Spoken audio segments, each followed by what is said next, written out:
स्वतःचं पोट फाडलं. फाडलेल्या पोटात हात टाकला. त्यात हात घालून तारांसारखं काहीतरी लागलं म्हणून त्याला बाहेर काढायचा प्रयत्न केला.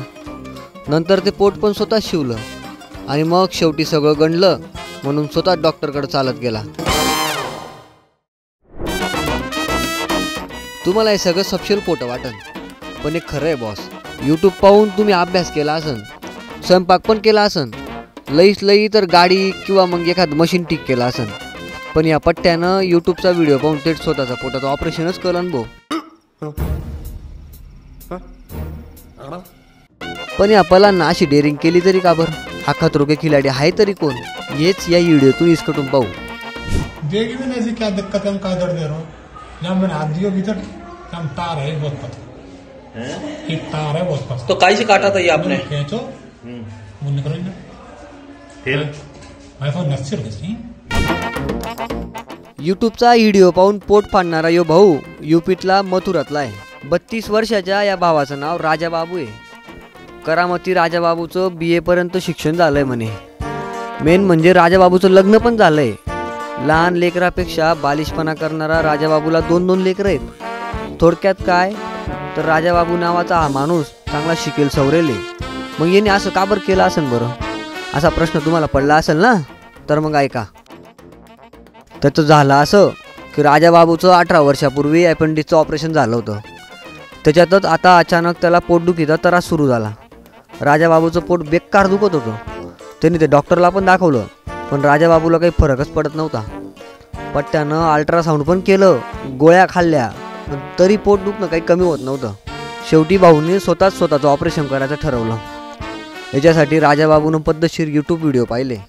ऑपरेशन नंतर कोणत्या गोळ्या लागतील याच्याबद्दल माहिती घेतली. त्या गोळ्यांच्या नावं आठवण राहायला पाहिजे म्हणून त्यानं त्या भिंतीवर लिहून ठेवल्या आणि पट्ट्यात थेट मेडिकलमध्ये जाऊन अख्खा सामानच घेऊन आला. सर्जिकल ब्लेड, इंजेक्शन, अमुक टमुक जे लागतं ते सगळं घेऊन आला. सामान आणल्यावर हा भाऊ घरी आला आणि या भाऊनं जिथं पोट दुखतंय ना तिथं डायरेक्ट ब्लेड घातलं आणि थेट 60 सेंटीमीटरची चीर पाडली.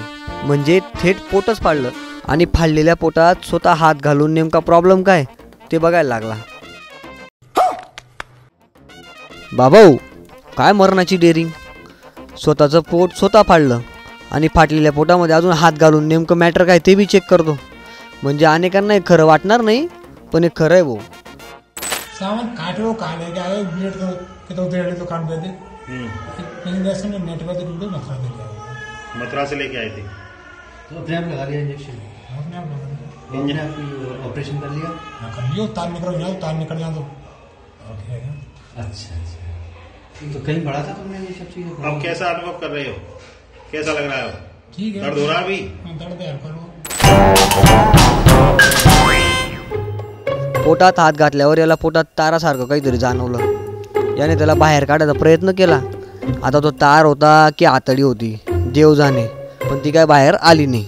आणि त्याच्यानंतर या पलांचं रक्त बेकार व्हायला लागलं आणि मग या पट्ट्याने कर म्हणजे करच केला ना. रक्त थांबण्यासाठी या भाऊने थेट सुई दोऱ्याने पोट शिवलं. जसं आपण घरी कपडे शिवतो ना तसं. भावाने डायरेक्ट 11 टाके पोटाला लावले. नंतर तिथे ड्रेसिंग बी केली, पण पोट दुखणं काही थांबलं नाही. ते वाढायला लागलं, रक्त जास्त व्हायला लागलं, म्हणून या पट्ट्याला शेवटी दवाखान्यातच जावं लागलं. हे सगळं पाहून डॉक्टरनी याला लई बेकार घेतला ना. नेमकं हे प्रकरण काय आणि हो भाऊ कोण असा विचार करून तो डॉक्टर थंडा पडला. तो इस बारे में कहीं आपने पढ़ा था ऐसे काटना है, ऐसे ऑपरेशन करना है? अरे इतनी नॉलेज तो आदमी है ही जीवन देखते देखते. डॉक्टरांनी याला झापलं. याचा उपचार बी केला आणि याला सांगितलं, राजा असा उचापाता घरी करायचा नसतात. तू टायमावर आला म्हणून वाचला, नाहीतर तुझा कार्यक्रम फिक्स होता. राजाबाबूची ही गोष्ट सोशल मीडियावर बेकार व्हायरल झाली. काही लोकांनी राजाबाबूची खिल्ली उडवली, तर काही लोकांनी या निमित्ताने आपल्या देशाच्या आरोग्य व्यवस्थेवर टीका बी केली. राजाबाबूला वेळेवर उपचार मिळाले असते तर त्याने असं काहीच केलं नसतं, असंही अनेकांचं म्हणणं आहे. याच्याबद्दल तुम्हाला काय वाटतं ते सांगाच. पण तुम्ही अशी कुठलीच गोष्ट घरी करू नका बरं का. हे पण ध्यानात ठेवा, मनात बी ठेवा आणि पक्की खूणगाठ बांधून ठेवा.